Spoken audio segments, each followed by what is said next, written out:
말씀은 사사기서 4장 17절부터 24절까지 말씀입니다. 구약성경 사사기 4장 17절입니다.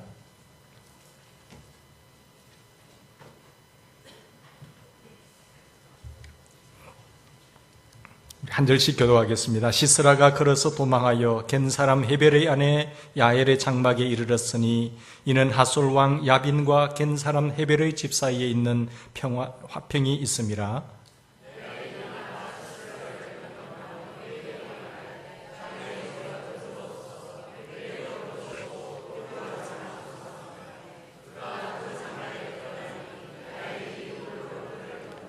시스라가 그에게 말하되 청하노니 내게 물을 조금 마시게 하라. 내가 목이 마르다 하매 우유 부대를 열어 그에게 마시게 하고 그를 덮으니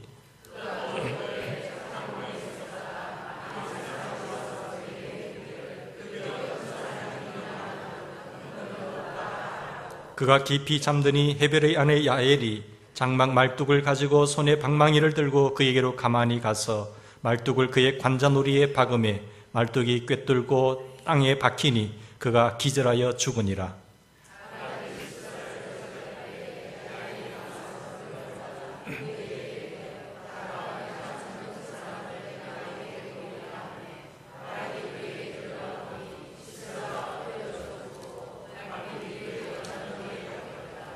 이와 같이 이날에 하나님이 가나안 왕 야빈을 이스라엘 자손 앞에 굴복하게 하신지라.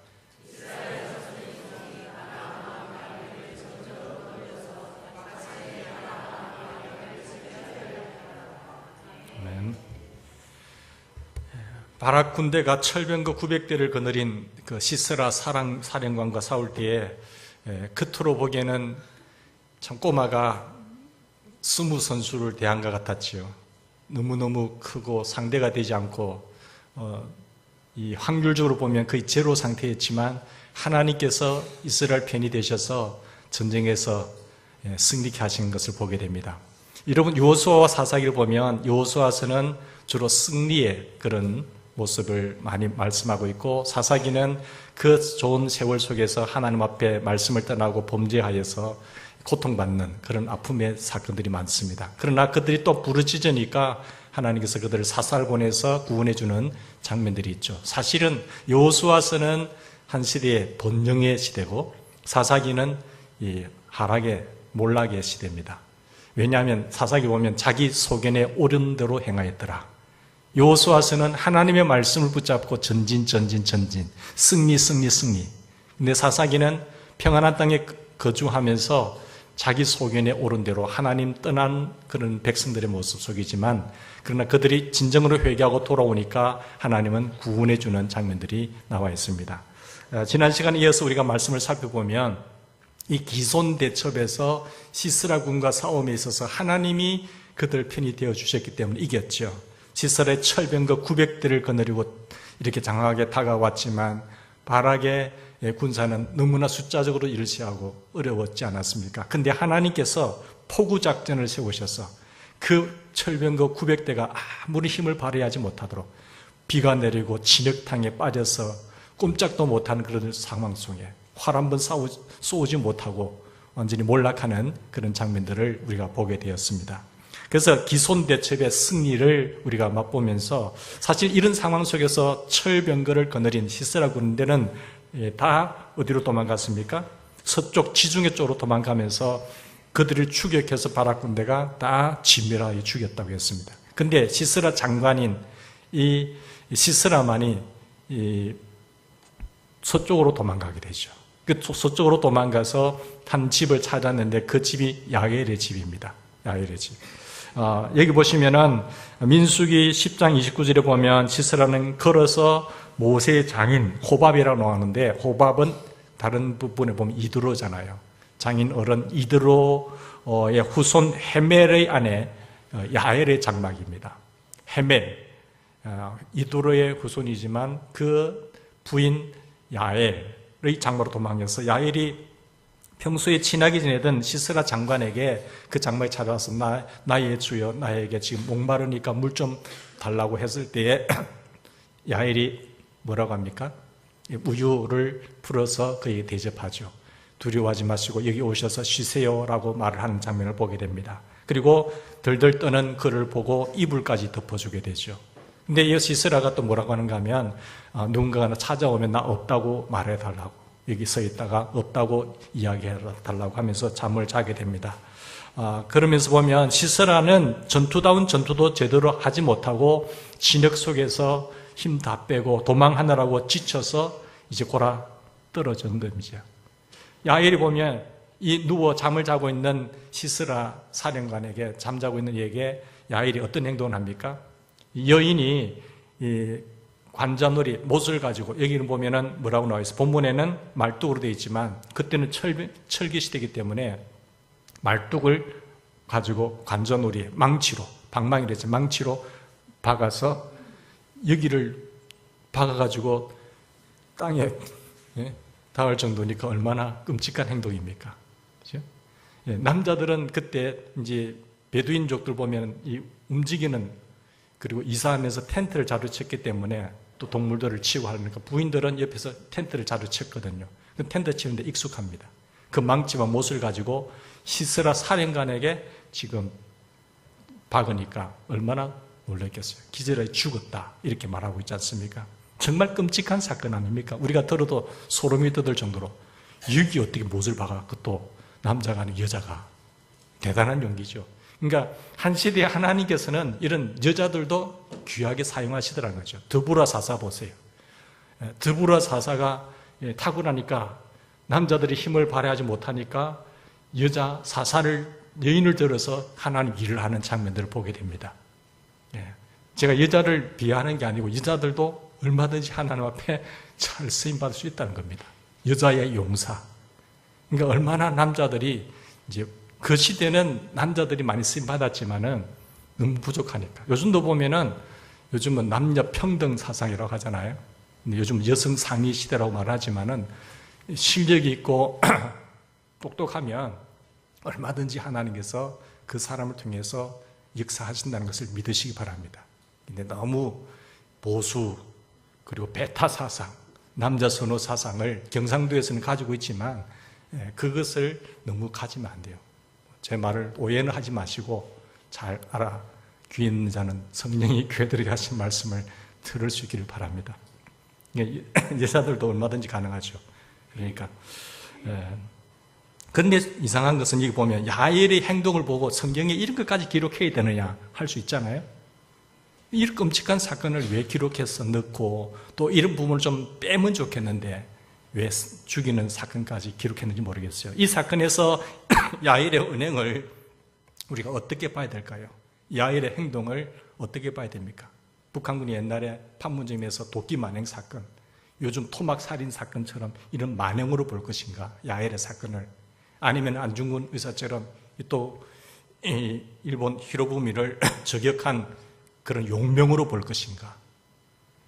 그걸 우리가 갈등하지 않습니까? 우리 생활 삶 속에서도 보면 이런 일이 죄송합니다. 다가올 때에 어떻게 볼 것인가? 라는 질문입니다. 자, 이 상황 속에서 만행으로 볼 것인가, 용명으로 볼 것인가 질문할 때 보면 야엘은 여인인데 깊이 잠든 장군의 관자놀이에 못을 박아서 망치로 박아 죽였다. 끔찍한 사건이지만 왜 기록하고 있는가? 여인이 가나안 땅을 장악하고 있던 사령관을 살해하다니, 가슴 쓸어내리는 전율과 공포를 느끼게 하는 이런 만행 같지 않습니까? 근데 중동 지방에서는 자기 집안으로 들어온 사람들을 어떻게 후히 대접해야 됩니다. 대접하면 안식을 취하게 해야 되는데 그렇게 하지 않았어요. 이 야엘이 속여가지고 거짓말하게 되죠. 근데 들어온 자기 집안의 사람들을 죽였으니까 그 시대의 문화적으로 상황적으로도 맞지 않는 겁니다. 야엘은 손님을 환대하는 이런 환대의 법에 비춰본다고 한다면 그 환대의 법을, 그 시대의 법을 어긴 겁니다. 뿐만 아니라 모세의 장인 호밥의 후손 헤멜이 평소에 이 시스라 가문하고 평화조약을 맺었습니다. 남편이 이 시스라와 평화조약을 맺고 친문관계를 맺고 잘 살고 있는데, 지내고 있는데 이 사람이 위기에 처해서 지금 왔는데 아내라고 한다면 잘 대접하고 숨겨줘야 되지 않습니까? 야엘의 남편 헤벨은 야빈 왕과 설린 계약을 맺었지요. 근데 이 시스라 사령관을 죽였다, 부인이.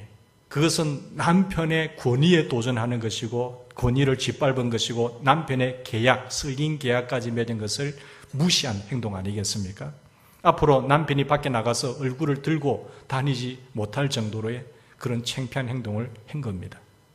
야엘은 끔찍한 행동을 할 뿐만 아니라 꼭 거짓말까지 하지요. 야엘은 시스라를 반길 생각도 없으면서 나의 주여 들어오시옵소서, 여기 편히 쉬십시오.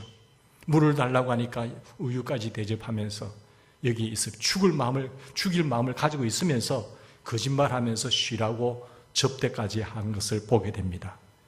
시스라를 살해할 마음이 있으면서 이런 행동을 한 것이죠. 그러니까 죽이려는 속셈을 드러내지 않고 말과 행동으로 지금 이런 상대를 안심시키잖아요. 이것은 바로 거짓말이고 거짓 행동 아닙니까? 야엘의 언행을 여러분 어떻게 보아야 합니까? 5장 24절 보십시다. 5장 24절에 보면 드보라가 이런 시를 지어 읊었습니다. 겐 사람 헤벨의 아내 야엘은 다른 여인들보다 복을 받을지니, 거짓말하고 다른 사람을 살인해 죽인 이 여인을 보고 다른 여인들보다 복을 받을지니 장막에 있는 여인들보다 더욱 복을 받을 것이로다. 이 드보라는 야엘의 이 언행을 보고 여인들 중에 가장 복된 여인이라고 지금 칭찬하고 있어요. 그러면 이 드보라 사사만 이렇게 이야기했느냐? 드보라 사사는 하나님의 대행자인데 하나님께서도 어떻게 평가하는가 잘 보십시오. 하나님의 칭찬 아니겠습니까? 드보라의 전승 이 노래는 하나님이 계시해 주신 노래입니다. 그렇다고 한다면 이 야엘의 행동이 하나님도 칭찬하고 복 있는 여인이다라고 이야기한 거예요. 거짓말하고 거짓 행동하고 끔찍한 이런 살인 행위를 한 여인을 보고 잘했다고 하니까 이해가 되지 않잖아요. 이 어찌된 일입니까? 자, 본문에서 우리가 이 대답을 찾으려면 야엘의 언행에 대해서 하나님은 우리 세 가지 질문 속에서 하나님은 어떻게 평가했습니까? 5장 24절에서 27절까지 보십시다. 하나님께서 기록하라고 한 드보라를 통해서 이 시스라의 전성 노래를 보면 알 수가 있어요. 드보라의 전성기에 이런 말씀이 나옵니다. 24절. 겐 사람 헤벨의 아내 야엘은 다른 여인들보다 복을 받을 것이니 장막에 있는 여인들보다도 더욱더 복을 받을 것이니라. 시스라가 물을 구하며 우유를 주고 또 엉긴 우유를 그릇에 담아 주었고 손으로 만든 장막 말뚝을 잡으며 오른손에 일꾼의 방망이를 들고 시스라를 쳐서 그의 머리를 뚫 때 곧 그의 관자놀이를 꿰뚫었도다. 27절 보십시다. 그가 그의 발 앞에 구부러지며 엎드러지고 쓰러졌고 그의 발 앞에 구부러져 엎드러져서 그 구부러진 곳에 엎드러져 죽었도다. 하나님은 야엘의 행동에 대해서 칭찬하고 있는 거예요. 이게 보면은 이 구부러지고 엎드러지고 쓰러진 것을 3번씩이나 반복하고 있잖아요. 그가 시스라가 구부러지며 엎드러지며 죽었더라. 구부러지며 엎드러지며 죽었더라. 구부러지며 엎드러지며 죽었더라. 이 드보라를 통해서 한 말씀, 하나님의 이 여인 야엘의 행동을 너무너무 칭찬하고 복 있는 여인이다라고 이야기하고 있잖아요. 우리가 볼 때는 끔찍한 행동이냐 아니면 용맹이냐, 만행이냐 용맹이냐, 이렇게 거짓말해도 괜찮으냐라는 갈등이 생기잖아요. 질문이 있잖아요. 여러분, 시스라를 안심시키기 위해서 우유를 준 것을 하나님은 좋게 평가하고 있잖아요. 그 행위를. 그리고 남자가 사냥을 나가면 여자는 텐트를 치는데 그 텐트의 장비를 가지고 그 사령관을 죽였잖아요. 그것을 좋게 평가하고 있습니다. 시스라를 죽이기 전에 시스라를 속인 것도 높이 평가하고 있잖아요. 하나님이 이런 평가를 성경의 다른 명령과 관련해서 본다고 한다면 어떻게 봐야 됩니까? 성경의 다른 명령에 보면, 하나님의 계명에 보면, 규범에 보면 9계명을 어겼잖아요. 그리고 살인하지 말라고 하는 계명도 어겼잖아요. 2개를 어겼어요. 그러면은 야엘은 완전히 사형감입니다. 그렇잖아요. 그런데 하나님이 칭찬하고 하나님이 그 행동의 평가를 높이 평가하고 있잖아요. 그리고 복 있는 여인, 다른 어떤 여인들보다도 가장 복 있는 여인이다라고 말하고 있는 거예요. 그러니까 다른 명령, 하나님의 말씀과 규범에 빗나가지만 왜 이렇게 하셨느냐? 하나님은 사랑이신데 이런 사람 거짓말하고 죽인 행동을 잘했다고? 예수님은 사랑의 예수님이신데, 그리고 사랑하라고 했는데, 원수도 사랑하라고 했는데, 성령님은 성령이 충만하면 성령의 열매가 맺히는 가운데 첫 번째가 사랑의 열매인데, 그 사랑의 하나님이 이런 사람 거짓말하고 죽인 것을 잘했다고 말하고 있는 거예요. 내 이웃에게 대해서 거짓 증거하지 말라. 그럼 본문에 어떻게 이 야엘의 거짓말을 칭찬했을까? 이 끔찍한 만행을 어떻게 칭찬하고 있을까라는 질문 속에서 우리가 어떤 대답을 찾겠습니까? 우리가 어떤 행동이든지 세 가지 각도로 보셔야 돼요. 세 가지 각도로 보셔야 되는데, 첫째는 하나님 어떤 사건이 있으면 어떤 행동, 그 사람이 행동을 했다고 봤을 때 하나로 보면 안 돼요. 당신 귀본 먹였으니까 이제 끝이다 이렇게 보는 게 아니라, 첫 번째 그 사건과 행동을 어떤 각도에서 보여야 되는가 하면 하나님의 각도에서 보셔야 돼요.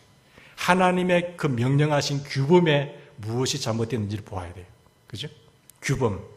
성부 하나님의 규범이 있고, 그 다음에 성자 하나님의 상황적 문제, 죄악의 문제, 저주받은 존재에서 회복시키시는 그 상황, 우리의 고통의 죄악된 상황이라고 한 게 있잖아요. 그때 예수님께서 우리의 상황 속에 오셔서 우리를 구원하셨단 말이에요. 세 번째는 성령 하나님께서 그러면 오늘이라고 하는 실존이라는 상황 속에서 어떻게 개입하시느냐는 관점에서 보셔야 됩니다. 모든 사건과 행동을 그렇게 보셔야 돼요. 첫째, 우리가 한번 규범적 시각에서 한번 보십시다. 하나님의 성부 하나님의 관점에서 본다고 한다면 야엘의 이 만행과 같은 행동, 끔찍한 행동에 대해서 이미 전에 제가 말씀드린 것처럼 목을 연합군들이 왔을 때에 그 목을 발로 밟는 역사들이 있었잖아요. 다 목을 발로 밟아라. 그때 목을 발로 밟아서 다 진멸했습니다. 그래서 목을 발로 밟으라고 하는 그런 문제를 제가 말씀했잖아요. 그때 왜 그렇게 했는가 하면은 하나님의 심판적인 측면이에요. 하나님께서는 지금 그 연합 정책을 위해서 이스라엘에 도전해 왔을 때에 하나님은 그들 편이 되셔서 그들을 다 목을 밟아서 다 없애버리라 했어요. 그건 뭘까요? 하나님의 심판이라는 거예요. 하나님의 심판적 측면에서 그들을 심판하고 있는 겁니다. 거기에 지금 하나님의 사람이 쓰임을 받고 있단 말이에요. 그래서 철저하고 그들을 심판하실 때 철저하고 깔끔하게 깨끗하게 없애버리라는 거예요. 하나님께서 심판의 목을 발로 밟은 행위, 그리고 여기도 보면 사사기에 망치로 못을 그게 관자놀이에 뚫어서 죽인 이 행동을 똑같이 보는 거죠. 여러분, 회개하지 않을 때에 그 하나님의 백성 회개하지 않고 계속 회개의 기회를 주었음에도 불구하고 회개하지 않고 행동을 계속 반복적으로 해요. 실수는 할 수 있어요. 실수와 고의적인 행동은 구분하셔야 됩니다. 이 사람의 행동이 실수구나. 그럼 용서할 수 있어요. 다음에 그렇게 하지 마. 근데 의도를 가지고 목적을 가지고 계속적으로 반복적인 그런 행동을 하게 되면 그것은 악입니다. 그렇잖아요. 그런 행동을 가지고 했다고 한다면 하나님의 말씀이 들려올 때 죄를 회개해야 되잖아요. 하나님이 인내하시고 기다리고 참으심에도 불구하고 여전히 계속해서 악한 행동을 하여 회개하지 않고 그러면 하나님께서 심판하세요. 그대로 죽으면 지옥의 심판에 빠져요. 그리고 지옥의 엄중한 심판이 있죠. 거기는 너무너무 고통스럽기 때문에 거기까지 가면 안 됩니다. 세상에 아무리 내가 자녀에게 상속세가 너무 많이 나와가지고 신분인간으로 죽어서 내가 빨리 죽지 못해서 누워있는 그런 인간. 인간이 살면 100년이에요. 근데 마지막 그 순간이라도 회개하면 다행이잖아요. 그죠? 돈만 버는 게 중요한 것이 아니라 내 인생이 어디서부터 어디까지 갈 것인가를 생각해야 되는데 우리는 삶의 마지막 끝이 회개하지 않으면 어디로 갑니까? 지옥으로 가는 거예요. 지옥은 얼마나 고통스러운지 아시잖아요. 그죠? 그걸 보고 돌아서야 되는데 돌아서지 않을 때는 하나님이 이 세상에 살 동안 부분적인 심판이 있습니다. 부분적인 심판인 지옥의 심판과는 다르지만 그만큼 끔찍하지는 않지만 하나님이 부분적으로 심판하시는 거예요. 그런데 여기서 보면은 이 목을 발로 밟으라고 하는 것은 하나님의 부분적인 심판이 있어요. 야엘이 시세라를 친 것도 부분적인 심판의 각도에서 보셔야 됩니다. 성경은 앞서 말씀드린 대로 분명히 내 이웃에 대해서 거짓 증거하지 말라고 했어요. 살인하지 말고 거짓 증거하지 말라고 했는데 이 명령은 우리의 가까운 이웃에게 이웃만 아니라 이웃을 비롯한 모든 인간에게 다 적용되는 명령입니다. 이웃에게 거짓 증거하지 말라고 하는 것이 아니라 모든 사람에게 거짓 증거하지 말라. 그 말씀이죠. 거짓 증거하지 말라는 것은 꼭 법적으로 진술하는 그런 위정적인 차원뿐만 아니라 삶에 있어서 행동에 있어서 이웃에 대해서 거짓말 하지 말라는 겁니다. 예를 들어 일반적인 원리죠. 그래서 하나님께서 일체 거짓말을 하지 말라고 하는 것은 하나님의 규범입니다. 하나님의 규범이 그렇다고 한다면 여러분 거짓말이 뭐죠? 무엇이 거짓말입니까? 내가 이것이 거짓이다라고 하는 것을 확신하여 믿고 있어요. 그런데 거짓이라는 것을 확신하고 믿고 있으면서도 내가 거짓말을 하는 거예요. 글로서 하든지 말로서 하든지 그게 거짓말입니다. 그런데 예를 들면은 그것이 거짓말인데 예를 들어서 안녕하십니까? 안녕하세요. 이렇게 인사할 때 표현은 어떻습니까? 네, 안녕합니다. 네, 반갑습니다. 이렇게 하잖아요. 그들 받아주면 되는데 안녕하세요 하면 나 안녕 못해요. 그걸 인사적인 측면을 받아줘야 되는데 안녕하세요 웃으면서 반가워하면 안녕 못해요. 그건 아니잖아요. 나는 진실하기 때문에 내 감정을 그대로 드러내야 되니까 거짓말 할 수 없어서 안녕 못해요. 아니요 이렇게 해서는 안 된다는 거죠. 소설이나 때로는 여러 가지 영화를 볼 때 그게 다 진실이 아니잖아요. 그렇다고 하면 그대로 받아주면 돼요. 이렇게 그게 소설로 픽션이고 논픽션이 있는데 그런 걸 그대로 받아주면 되는데 저거는 잘못되고 이건 왜 사실 아닌 것을 진실 이렇게 집어넣었지? 그걸 따지지 말라는 거죠. 별 의미 없이 그저 인사말로 하는 것, 또 서로 웃자고 농담하는데 거짓말을 던질 수 있잖아요. 당신이 왜 그렇게 생겨서 웃자고 하는 소리예요. 그런데 농담을 농담으로 받아주지 않고 너 당신 내인데 왜 그래? 시비하는 거야? 그걸 그렇게 받아주면은 그건 싸우자는 거 아닙니까? 농담으로 던진 말을 농담으로 여기지 못하는 사람들. 물론 농담 속에 진담이 있지만 그걸 구분하셔야 되는데 그것을 잘 구분해서 받아줄 건 받아주고 안 받아줄 건 안 받아줘야 되거든요. 여러분 인사나 농담이나 픽션의 경우를 제외하고는 진지하게 주고받는 말, 진지하게 주고받는 말과 그래서 내가 그것이 거짓이라는 것을 알고 있어요. 그렇게 믿고 있는데 불구하고 내가 거짓말을 한다든지 거짓된 글을 쓰면 그게 거짓말이란 말이에요. 예수님께서도 뭐라고 하시는가 하면은 하나님도 일체의 거짓말을 하지 말라 했고 예수님도 거짓말을 하지 말고 정직한 말을 하라고 했습니다. 상대에게 맹세해야만 믿을 수 있는 말을 하지 말라고 했어요. 내가 진짜 니한테만 이야기하는데 이렇게 하지 말라는 거예요. 왜 진짜냐? 내가 정말로 내가 손가락에 안 그러면 장을 치죠. 그렇게 하지 말라는 거예요. 그렇게 맹세하지 말라는 거예요. 그 정도 할 정도 같으면 당신 끝나는 거 아니냐? 그 정도 말 안 해도 믿을 수 있는 신뢰 관계를 평소에 유지시키라는 거죠. 정직하게 말하는 거예요. 자, 이런 규범이 있어요. 이런 규범을 각도를 보고 그러면 상황적 시각에서 두 번째 본다고 한다면 거짓말하지 말라는 규범이 오늘 본문의 상황과는 어떻게 적용될 수 있을까요? 본문의 상황. 하나님 분명히 거짓말하지 말라고 했어요. 살인하지 말라고 했어요. 그렇다고 한다면 본문의 상황에서는 어떻게 나타날까요? 본문의 상황은 지금 전쟁입니다. 전쟁인데 그것도 보통 전쟁이 아니라 하나님의 심판을 대행하는 전쟁이에요. 물론 하나님의 백성들이 깨닫지 못하고 죄악을 행하니까 여러 가지 괴롭힘을 당했습니다. 이들이 회개하고 돌아왔어요. 그러니까 하나님이 이들을 용서하기 위해서 적군이 쳐들어왔을 때에 하나님 그들과 함께 하셔서 지금 이 사람들을 쓰고 있는 겁니다. 이들을 심판해야겠다고 하는 심판적 차원에서 전쟁이 일어나고 있는 거죠. 시스라 사령관이 하나님의 백성들을 지금 20년간이나 철병 900대를 자기 어떤 가진 것을 자랑하면서 그 힘을 자랑하면서 괴롭히고 있는 거예요. 여호수아서를 보면 하나님께서 가나안 주민들을 심판하실 때에 여호수아에게 그들을 뭐하라고 했습니까? 진멸하라고 했어요. 깨끗이 청산하라. 하나님께서 가나안 주민들에게 회개의 기회를 많이 주었습니다. 오래 참으셨어요. 하나님께서 노아 시대에 하나님께서 사람 지으셨음을 한탄할 정도로 하나님은 120년간 회개하기를 기다렸어요. 그래도 회개하지 않고 돌아오지 않으니까 하나님께서 내가 사람 지었었음을 한탄하사 이들을 내가 물로 심판해버리 썰어버리겠다고 하셨어요. 그러나 노아는 의인이었다고 했잖아요. 하나님을 잘 경외했다고 했잖아요. 그러니까 여호수아 시대도 보니까 이 가나안 사람들이 주민들에게 회개의 길을 주셨는데도 불구하고 그들이 오랫동안 회개하지 않았습니다. 가나안 주민들은 자기 자녀들까지 불태워서 바치면서 우상 숭배합니다. 뿐만 아니라 그들은 손자, 자매, 자부, 이모, 백모, 계모, 숙모 이런 관계를 가리지 않고 근친상간의 관계를 맺어요. 동성애, 동성혼, 심지어는 짐승과까지도 관계를 맺습니다. 하나님 보시기에 이 악한 짓을 계속하고 있는 거죠. 하나님은 그토록 악한 죄를 회개하지 않고 계속해서 범하는 가나안 주민들을 심판하신 거예요.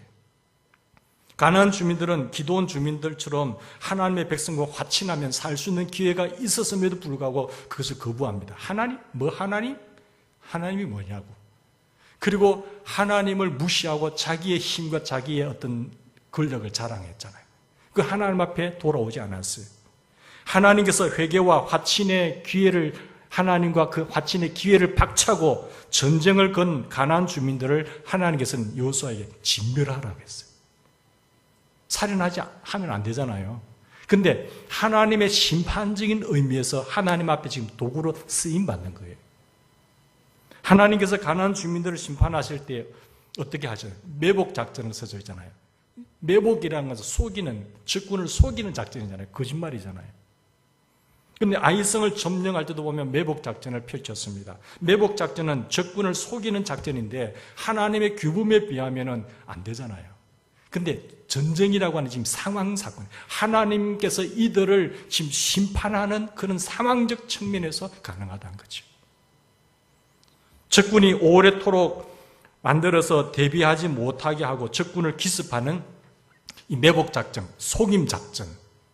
하나님께서 심판 전쟁이라고 하는 상황에서 매복이라고 하는 지금 거짓 행동을 하도록 하신 겁니다. 속임 작전을 하고 있는 거예요. 하나님께서 히드의 폭군 아합 왕을 심판할 때도 보면 아합 왕이 얼마나 폭군이었는지 너무너무 악한 행동을 길게 하니까 하나님께서 거짓말하는 영을 사용하시잖아요. 아합 왕을 심판하실 때 거룩하신 하나님이, 거짓말하지 말라고 하신 하나님이 거짓말하는 영을 넣어서 사용하고 있거든요. 참 선지자 미가야에게 이렇게 말했습니다. 여호와께서 거짓말하는 영을 왕의 모든 선지자의 입에 넣으셨고 또 여호와께서 왕에 대하여 화를 말씀하셨습니다. 거짓말하지 말라는 규범을 주신 하나님께서 폭군 아합 왕을 심판하실 때는 지금 거짓말하는 영을 집어넣어서 사용하고 있단 말이에요. 자, 그러면 오늘 본문에 이 야엘이라고 하는 여인의 행동이 끔찍한 행동을 하고 거짓말을 하면서까지 살인까지 하고 있지만 이 상황에서 하나님의 무슨 상황입니까? 하나님의 지금 시스라 군대를 이 상황을 심판하는 전쟁이라고 하는 상황이라는 거예요. 하나님의 전쟁의 심판의 도구로 지금 야엘이 쓰임받고 있습니다. 상황에서 시스라에게 거짓말을 했고 시스라를 지금 잔인하게 죽였습니다. 거짓말하지 말라고 하는 규범이 있어요. 그리고 살인하지 말라고 하는 하나님의 명령이 있어요. 그런데 심판 전쟁이라고 하는 상황에서는 속임과 살해 작전을 펼치는 그게 뭡니까? 지혜라는 겁니다. 하나님의 지혜. 이 야엘의 그 하나님의 지략이라는 거예요. 이걸 여러분 잘 사용하셔야 돼요. 예를 들어서 지금도 보면은 김정은이가 100년을 살겠으면 한 시대에 악한 영으로 부림받았던 사람들을 히틀러나 여러 악한 게 100년을 못 삽니다. 하나님 그때 따지만 결국은 그들은 지금 영원한 고통 속에서 하나님 심판받고 있겠지요. 근데 천년 만년 사는 것처럼 그렇지 않단 말이에요. 근데 하나님이 그들을 다 부분으로 심판할 때에 하나님은 때로는 하나님의 사람들을 쓰실 수가 있어요. 그죠? 첫 길은 물론 마지막 지옥 심판이 있지만 하나님 그 이상 인권과 괴롭힘과 고통당한 사람은 그냥 더 이상 그 울부짖는 기도를 들으시고 하나님 풀어달라고 그 기도 응답하셔서 누군가를 쓰실 수 있단 말이에요. 그게 지금 야엘의 입장이에요. 지금 상황 속에 보면은 굉장히 지혜롭게 하는데 물론 핵이란 북한의 상황도 마찬가지 핵이라는 것이 있지만은 인권에 대해서는 지금 이런 방법 말도 안 하잖아요. 다 자기 이권과 연결해가지고 하면서 지금도 평양에 살고 있는 사람들은 행복하지만은, 공산주의 간부들은 잘 살지만은, 그 밑에 얼마나 사람들이 이용당하고 있고, 착취당하고 있고, 인권이 유린되고 있잖아요. 그건 말 안 해요. 그러나 우리는 하나님의 관점에서 본다고 한다면, 여기에 누군가가 개입해서 지금 쓰셔야 되는데, 물론 그 전까지 도로면 좋겠죠. 도로, 회개하고 도로하고 충성하면 제일 좋겠지만, 그것을 하나님을 대행해 줄 사람이 누구냐 말이에요. 자, 여기에 이런 상황적인 상황에서 이게 뭐라고요? 하나님의 지혜라는 거예요. 지략이라는 거예요. 하나님은 지금 오래 참고 계세요. 하나님은 말씀하십니다. 보라, 지금이 은혜 받을 만한 때요. 지금이 회개의 날이로다. 지금 하시오. 나는 10년 후까지 잘 살 수 있어요. 나는 지금 아쉬운 게 없어요. 나는 지금 뭐 부족한 게 없어요. 라고 한 사람이 있잖아요. 그래도 그 사람들에게 복음을 전하세요. 지금은 괜찮지만요. 사람이라는 게 여러분 그렇게 오래 건강하게 잘 살지 않습니다. 살다가요. 그 살았던 3분의 마지막에 자기 받았던 돈 거의 다 쓰고 죽습니다. 병 때문에 돈 쓰고 죽어요. 그런데 인간이 지금 내가 건강하다고, 지금 내가 편하게 잘 산다고 해서 하나님 찾지도 않고 돈을 의지하고 내 건강을 의지하고 권력을 의지하며 어리석은 사람이죠. 내가 어려운 상황에 들어가면 창조주 하나님에 대해서 생각이 나는 거예요. 회개하기 때문에 그래서 우리는 언제든지 때를 얻든지 못 얻든지 복음을 전하라는 겁니다. 여러분, 우리 주님은 우리의 모든 것을 위해서 다 내어주셨고 예수 그리스도를 누구든지 회개하고 잘못을 회개하고 믿으면 지금이라도 구원받아요. 이게 복음입니다. 오늘의 기회, 지금 이 순간이 기회입니다. 내일은 내 날이 아니에요. 10년 후까지 살겠다고요? 10년 후는 어떻게 보장합니까, 여러분? 보험을 어떤 돈으로 보장한다 하지만 내 생명이 하나님의 손에 있는데 내가 10년 후에 나는 젊으니까 20년 후까지 살 수 있다고 여러분 그걸 어떻게 믿어요? 못 믿는 겁니다. 오늘의 이 재산이 영원한 내 재산이 될 수 있습니까? 확실하지 않습니다. 하나님이 주신 구원의 은혜의 기회를 놓치지 말고 계속해서 우상 숭배를 하고 계속 불신앙을 고집하면 결국 어떻게 돼요? 지옥 심판을 받게 돼요. 하나님께서 회개하지 않을 때는 예수 믿지를 않는 상황에서는 사랑의 하나님께서 지옥의 영원한 고문을 당하는 심판을 하신 겁니다. 지옥은 실존합니다. 자, 하나님의 규범이 있습니다. 세 가지 관점에서 보셔야 되는데 두 번째, 상황이라고 하는 시각이에요. 세 번째, 그러면 실존적인 상황이에요. 자, 이제 우리는 어떻게 해야 됩니까? 야엘의 이 언행을 우리의 삶에 어떻게 적용해야 되죠? 나의 상황에서 어떻게 적용해야 됩니까? 예를 들면은, 만약 6.25 사변 같은 그런 게 있잖아요. 기독교인들 척결하고, 막, 목사는 일본이고, 순위. 공산주의의 그 첫 번 사상전쟁이기 때문에 신을 거부하잖아요. 그래서 그 자리에 김일성이 있고, 김정은이 있고, 수령이 있으니까 하나님을 의지하고 믿고 있는 사람이 공산주의에서는 척결 1호입니다. 우리 6.25 사변 때도 그랬지만 공산당군이 와가지고 얘기해보면 박 목사가 어디 갔어? 여러분, 박 목사는 저 종탑 꼭대기에 숨어 있고요. 이 목사는 저 지하에 숨어 있어요. 거짓말 하지 말라고 했으니까 그렇게 할 겁니까? 솔직하지만 그러면 다 죽습니다. 그런 상황 속에서는 그렇게 말할 필요 없는 거예요. 저 모른다 하면 되잖아요. 그럼 그래도 그렇게 말하도록 뒤지겠지만 내가 그게 합치할 이유는 없는 것이죠. 그게 지혜잖아요. 여자들 머리하고 와서 머리 어때요? 마음에 안 들어요. 근데 굳이 마음에 안 든다면 밥도 못 얻어먹잖아요. 그걸 그대로 하지 말라는 거예요. 지혜죠. 그거와 상관없이 나는 사랑해. 이러면 되잖아요. 그러니까 굳이 거짓말 하니까 거짓말 하지 말라고 했으니까 고지고대로 그대로 이야기하면은 상대방도 기분 나쁘고 안 좋아지는 거예요. 지혜가 필요하죠. 하나님의 규범과 지금이라고 하는 상황. 자, 그럼 어떤 분, 이런 분이 있을 거예요. 이제부터는 생명과 위협의 상황에서는 거짓말 해도 되겠구나. 그렇게 이용하는 사람이 있을 거예요. 내 지금 처자식들 먹고 살려야 되니까 지금 내가 이거 먹고 살려면 돈이 필요하지. 그래서 거짓말을 하면서 가짜 영수증 쓰고 이라는 사람이 있잖아요. 근데 우리 가족 먹고 살리기 위해서 생명이 관련된 거야. 그리고 내가 이 직장에 유지를 해야 되니까 상관들하고 같이 1차 가고 2차 가고 3차 가고 이렇게 가야 되는 거. 아이고, 우리 이 자리에 안 그러면 내가 진급도 못하고 쫓김을 당하면 어떡해. 그래서 1차 가고 2차 가고 3차 가고 같이 죄와 뒹굴고 하면은 그건 어떻게 되겠어요? 그 상황이니 그러니까 괜찮다. 그렇게 받아들이지 마세요. 상황윤리라는 게 나왔는데 상황윤리는 어디서 나왔을까요? 사랑입니다. 사랑. 근데 사랑의 개념도 몰라요. 사랑은 진리와 기뻐하고 무례히 행동하지 않아요. 사랑하는 사람은. 그런데 사랑으로 다 해.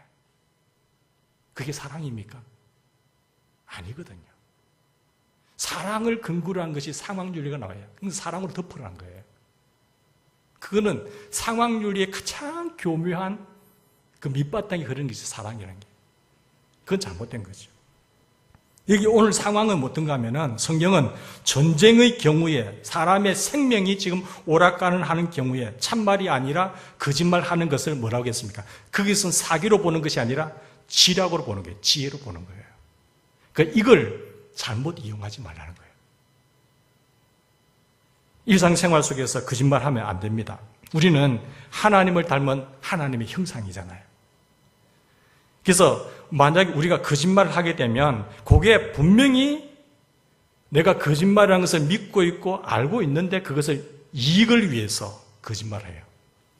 이익을 위해서 거짓말하면 하나님의 영광이 가리워지고 성도들이나 친지들이나 주변의 사람들이 지인이 나를 신뢰 안 합니다. 신뢰 안 하고 뿐만 아니라 내 양심이 죽어요. 내 양심이 처음에는 끄리낌을 느끼다 2번 반복되고 3번 반복되면 양심에 화인을 맞아서 그것이 못 느낍니다. 영혼이 죽게 돼요. 그죠? 편의상 거짓말하면 안 돼요. 내 편리상 거짓말을 하지 않고 내 이익을 챙기기 위해서 거짓말을 하게 되고 곤란하다고 거짓말하면 안 됩니다. 그래서 우리가 지혜롭게 어떤 상황이냐라는 것을 잘 보셔야 되는 거예요. 전쟁과 생명의 위협이라고 하는 특수 상황을 제외하고는 아무리 곤란한 상황이라고 하더라도 특히 이익을 챙기기 위해서 거짓말하면 안 되는 거예요. 우리는 거룩하신 누구의 자녀예요? 하나님의 자녀예요. 하나님의 자녀로서 정직한 말을 하고 정직한 글을 써야 되는 겁니다. 그러나 다른 한편으로 예수님은 악한 세상에서 복음을 전하고 살아갈 때에 뭐 하러 가셨어요? 비둘기같이 순결하고 뱀같이 지혜로워야 돼요. 지혜롭게 행하셔야 됩니다. 거짓말하지 말아야 하지만 밝힐 필요가 없는 진실을 내가 밝힐 필요는 없어요. 그냥 가만히 있으면 되잖아요. 굳이 그걸 밝혀가지고 그걸 악인들은 또 악이용하는데 그걸 왜 밝힙니까? 안 밝히면 되는 거예요. 거짓말하지 말아야 하지만 그런 상황. 나 밝히지 말고 다 밝혀서는 안 되고 부분적으로 밝히면 되잖아요. 그죠? 부분적으로 핵심은 밝히지 말고 부분적으로만 밝히면 돼요. 또 지엽적인 것을 밝히는 이런 행동을 지혜라고 하는 겁니다. 지혜. 안 그러면 이런 것들을 악이용하는 사람들은 악인들은 악이용하기 때문에 재료를 주면 안 된다는 거지. 그런 일들이 얼마나 많습니까, 세상에서. 진실을 밝히지 말고 침묵하거나 그 상황이면 방향을 다른 데로 돌려버리면 돼요. 내가 곤란하면 방향을 다른 데로 돌려서 이야기를 하면 된단 말이에요. 이런 상황에 대해서 대처 능력이 뭐라고요?